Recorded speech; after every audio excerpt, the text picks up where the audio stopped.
View of the 2021 Crestliner 1750 Super Hawk. I know when I did my research, it was really difficult to find things like I ordered mine with max horsepower, the 175 on there, and like I wanted to know how fast it would go, if it was too much motor, all that. It's very difficult to find that kind of information, as well as some storage changes, rod locker changes, gunnel changes with the 2021s. So here it is. I've had it for about 10 months. I live in Illinois, so it is December, I don't know, 10th or something. And you can see it barely fits in my garage. I think it's like 20 foot 7 inches or something like that total from the fold there to the back. Now I did the old trick here where, no secret, you know, you got an extra 4 inches in your wall. If you cut it out like that, and then I had to cut my corner out too, just so the back corner, so she just barely squeezes in there. I put the Suzuki 99 horse on there and rigged her up myself. I'll go more into that in a minute of how I did that. Boat's a little messy right now, but I got the black with the speckle paint and the extra clear coat on there, which seems to be doing pretty good. Sorry for the glare here. It's that stupid light above me. See if I can get a different angle. But anyways, and then I got the midnight blackout package. So the raised lettering. So this is like kind of a dark color, and you can barely see the 1750 Super Hawk. It's blacked out. So I think it's pretty cool. Additionally, you get the blacked out windshield here for the walkthrough. One thing that's awesome about this Crestliner Super Hawk is this windshield is significantly taller than like the Lund Pro V, etc. Which, like, when I'm out on like big bodies of water, like Lake Michigan, Lake St. Clair, Lake of the Woods, during storms, wind, water, whatever, man, that extra height on that really helps out. Really makes it more comfortable, get less wet, gets less wind, less cold, whatever you're trying to block out. What else? It's got an 80-pound Tarova on the front, 10-inch Humminbird G4N down imaging only DI model on the front, but I get side imaging because I have it hooked up for down imaging with the Universal US2 or whatever they call it, Universal Transducer here. But then I've got another networking cable here, which runs to my graph, the console graph, which is a 12-inch Humminbird, which is obviously leveraging the transducer in the back. Well, one cord and two adapters, under $100, you can network both of them. And you can buy a down imaging graph and get side imaging on it if you network it with this without NEMA 2000. So I was pretty happy about that. There was some confusion on that when I bought it. The dealer quoted me a pretty high price. I'm not sure if it was fair or not. Probably fair. They're a pretty good dealer, but I think it was for the full NEMA or whatever with the black box underneath and plug in all these extra Ethernet cables. Just need one for the two. Now, if I go for Humminbird 360 or something, I'll have to put the full networking in there. But if I want to network them up. But as soon as I hook those two graphs up, all my waypoints started sharing, etc. Really cool stuff. Anyways, really good big water boat. It's deep V. Really handles big water well. And final thought on the chine on this boat. So really pushes water perfectly. So pushes away from them instead of coming over the bow. Also, I should mention the apex hole on this thing is insane. On the 1750 Super Hawk, which the apex hole was new for the 1750s in 2021. And friggin' awesome, man. Really holds the line really well. It's an upgraded trailer, so it's not the standard Crestliner trailer, which I've heard some complaints about. I don't know. but my dealer guarantees this one, and it's pretty solid. I wish it did have the hell's this stuff called, the military plating up on top here, but just because you're always stepping on it, right, when you go to get in the boat. So I got carpet. Actually, I got the full vinyl package in here. Vinyl package in this boat will not do the upper deck if you have the jump seats. So I have the 2 jump seats. There is a starter battery under that one. If you get the jump seats, obviously it limits your live well, but no big deal for me. I mean, I primarily fish for muskie, as you can see my giant net there.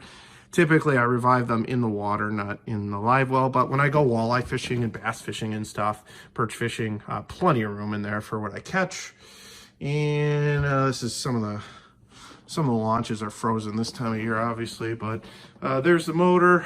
It's a ProXS 175 horsepower Merc. She'll do, highest I've ever gone is 57 miles an hour by myself, unloaded.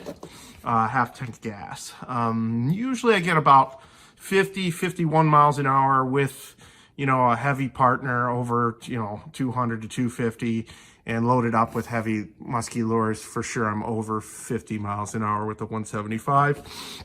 Just to note, the transom, one of the questions I had was, will the transom support a kicker motor on the 1750, the 2021 1750? The answer is yes. From the manufacturer, pretty easy to pull it through.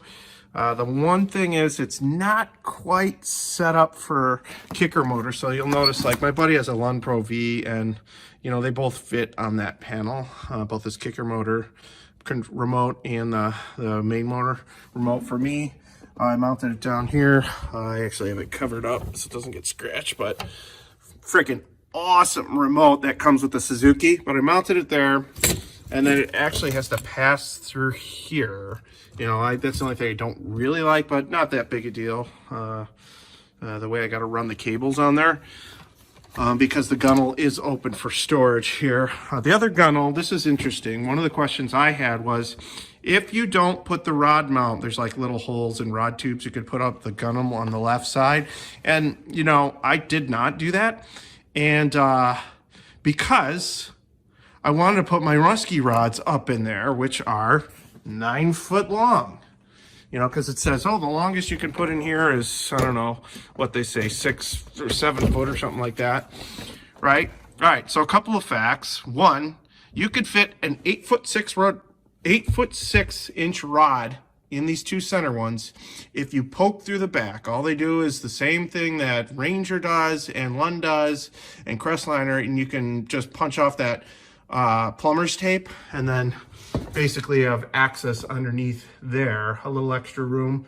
That said, if you're going to do that, definitely put a sleeve on there if you're going to go up in there so you don't ruin your eyelets, because there is electric wires in there, and when you come out of the rod tube, you could clip off an eyelet accidentally. The second question that a lot of people have, and that I had as well, is if I don't get the rod holders in here, it comes with a panel that blocks that. Now I took the panel out and I could put long stuff up there, like what the hell is this? Oh, that's a lure retriever. And then I really wanted to put my 9 foot rods up there. That said, you can't do it because the gas line comes straight down through the gunnel up there, and so you can't stick your rods up in there. So I'm like, oh crap. So I don't know how it's configured when you get it with the rod holders. Obviously, there's a limit on the length of the rods because of that gas cap and gas line that runs down into the boat there. I upgraded to the 2 caps and sure, highly, highly, highly recommend it. It's painful spending because, you know, I think it's a $1,200 upgrade, but it's like, oh my God, if you're trolling or just out on the water for a long time, it really means a lot. So I like that. The posts on this boat are the wider posts. I can't remember the size, but like my old Ranger post won't fit in there. But you know, if I want to put a butt seat in there, I just get this. These ones are the best, man. These ones from Bass Pro. Actually, I'm not a BPS fan. Most of their shit is like junk. I think their lures and whatnot. Don't crucify me in the comments, everybody, to each their own.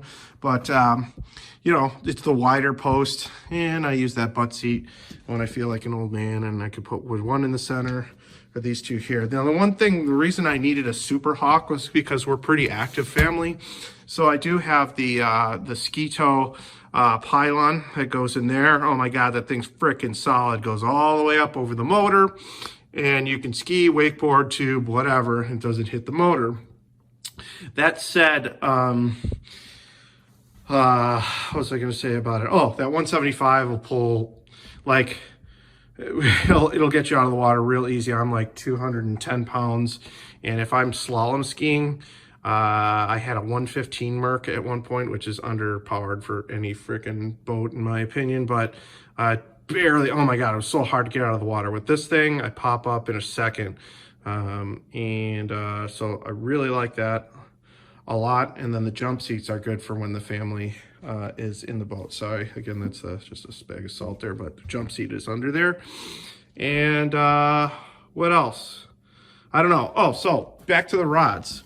I have 9-foot rods, and right now they're sitting up top. I should have cleared this up if I was going to make a video, but basically I put them backwards, starting here with the butt of them underneath the driver's dash, and run them back.